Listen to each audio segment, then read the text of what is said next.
Anak itu sedang mimpi basah. Dia terbangun tiba-tiba. Air kencingnya mengalir ke mulut ibunya. Anak itu melepas pakaiannya, membersihkan noda air, kemudian menyembunyikan pakaian di wajan. Jadi tidak ada yang tahu dia sedang mimpi basah. Benar-benar anak yang pintar. Namun, keesokan paginya, saat ibunya ingin memasak, anak yang nakal, siapa yang menyuruhmu menyembunyikan benda ini di dalam wajan? Benar, ini adalah sepasang anak nakal. Orang lain memanggil mereka saudara telur burung. Mengapa memberikan nama itu? Karena mereka mencuri telur dari burung setiap hari. Ketika makan siang, saat ibunya tidak memperhatikan, sang kakak mengambil beras dan menyembunyikannya di saku. Kemudian, keduanya pergi ke tanah kosong. Biji nasi ditaburkan di atas meja. Kemudian berteriak seperti gagak. Lihat, bukankah itu terpancing? Gagak sudah turun, maka sarang akan kosong. Anak itu memanjat ke atas pohon, kemudian mengambil telur. Anda satu, saya satu. Tinggalkan satu lagi untuk gagak. Mereka memakannya dengan nikmat. Gagak berani marah dan tidak berani berbicara. Aku akan menjaga sarangku dengan baik. Keduanya sering naik ke atas pohon itu. Alasan mereka melakukan itu, karena keluarganya sangat miskin, sehingga terpaksa untuk memakan telur burung untuk melengkapi nutrisi. Mereka tinggal di daerah kumuh. Ayahnya baru saja dipenjara. Ibu melakukan pekerjaan kecil. Di rumah masih ada seorang nenek. Kedua anak sudah putus sekolah sejak awal. Tiap hari berkeliaran di sekitar rel untuk mendapatkan batu bara yang jatuh dari kereta, kemudian dijual untuk membantu keluarga.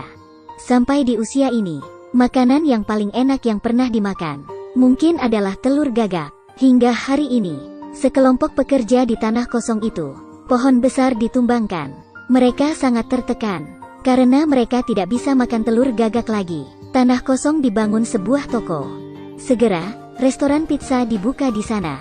Pada hari pembukaan, semua anak-anak datang untuk menonton. Balon, karpet merah, bunga, kamera, bintang besar datang untuk memotong pita pembukaan. Ini adalah kemewahan yang belum pernah mereka lihat dalam hidup mereka. Mulai dari saat ini, pizza menggantikan telur gagak. Pizza terukir di hati kedua bersaudara. Mereka melihat iklan pizza di televisi hingga menelan ludah sendiri. Ibu, saya ingin makan pizza. Makan, makan, makan. Saya melihat kau seperti pizza. Satu loyang pizza harus 300. Aku tidak mampu walaupun aku menjualmu. Yah, aku ingin memakannya. Kedua bersaudara langsung keluar dari rumah. Mereka bertemu pria yang mengantar pizza. Pria itu tersesat. Segera, mereka melakukan kesepakatan. Mereka menunjukkan jalan. Pria itu harus membiarkan mereka melihat pizza. Pada pandangan ini, sudah masuk dalam hatinya. Warna-warna cerah dengan aroma keju yang kuat. Keduanya terpikat olehnya. Ah, sangat harum. Pria itu setelah melihat kelakuan ini, segera kabur dari mereka. Dia hanya menyisakan satu selebaran pizza. Mereka membawanya pulang rumah. Neneknya melihatnya. Bukannya hanya seloyang kue. Lihat aku. Dia langsung beraksi. Kedua saudara pergi untuk membeli bahan-bahan. Neneknya mulai membuat kue. Dia membuatnya seperti foto pizza. Segera, kuenya sudah jadi.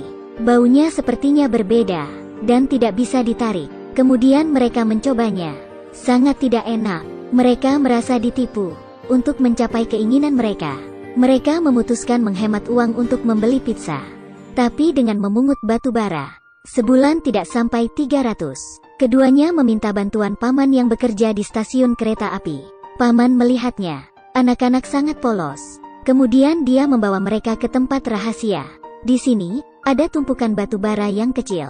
Keduanya sangat senang. Mereka membawa satu goni. Jika goni tidak muat maka letak di saku. Setelah semua dijual, akhirnya mereka mengumpulkan 300 rupiah. Pizza sudah ada di depan mata. Tapi saat mereka di depan toko, mereka dihentikan oleh satpam. Orang miskin masih ingin pizza? Pergi. Karena identitasnya yang miskin, mereka tidak diizinkan memasuki toko. Restoran pizza sangat mewah dan tinggi, tapi mereka kelihatan kotor. Kedua bersaudara pergi dengan kecewa, tapi mereka tidak menyerah. Setelah bertanya ke paman, keduanya mengerti sebuah kebenaran. Identitas itu bergantung pada pakaian. Dengan menggunakan pakaian kotor, Tentu saja orang lain tahu kalian adalah anak-anak kumuh. Bagaimana jika kalian memakai pakaian baru? Keduanya telah belajar untuk makan pizza. Mereka memutuskan untuk mengumpulkan uang lagi untuk memberi baju baru. Bagaimana mereka bisa menghasilkan uang?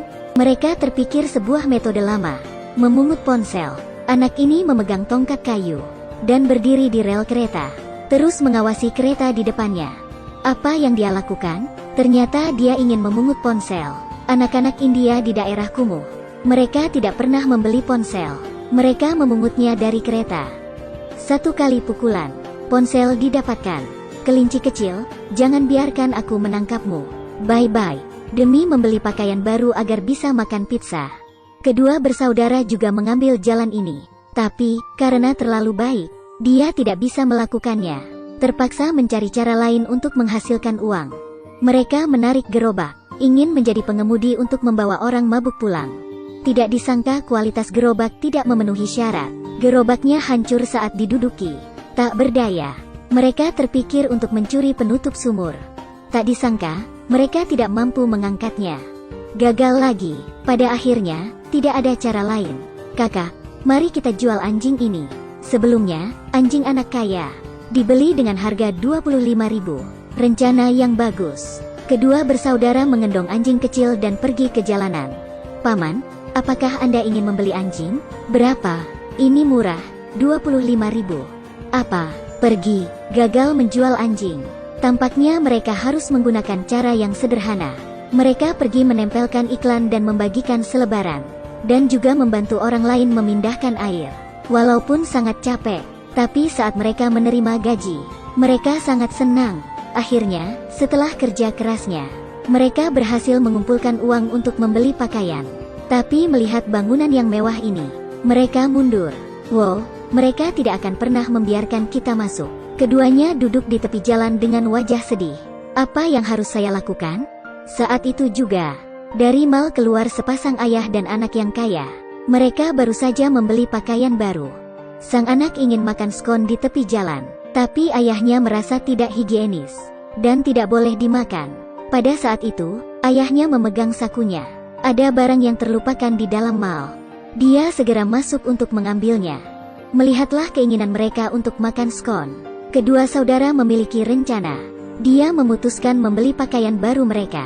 Mantap, ini brand besar. Kedua bersaudara mengenakan pakaian baru mereka. Teman-teman mereka sangat iri. Mereka berjalan dengan bangga ke restoran pizza. Tapi mereka bertelanjang kaki, sehingga mengekspos kenyataan bahwa mereka orang miskin. Satpam menghentikan mereka berdua lagi. Pada saat itu, manajer keluar. Melihat kedua anak itu lagi, sebuah tamparan mendarat di pipi mereka. Tamparan ini dipukul di wajah. Itu menghancurkan harga diri anak itu. Dia sangat kecewa, hanya karena mereka miskin, sehingga mereka bahkan tidak memenuhi syarat untuk makan pizza. Mereka menangis dan pulang rumah. Namun, saat sampai rumah, neneknya sudah meninggal.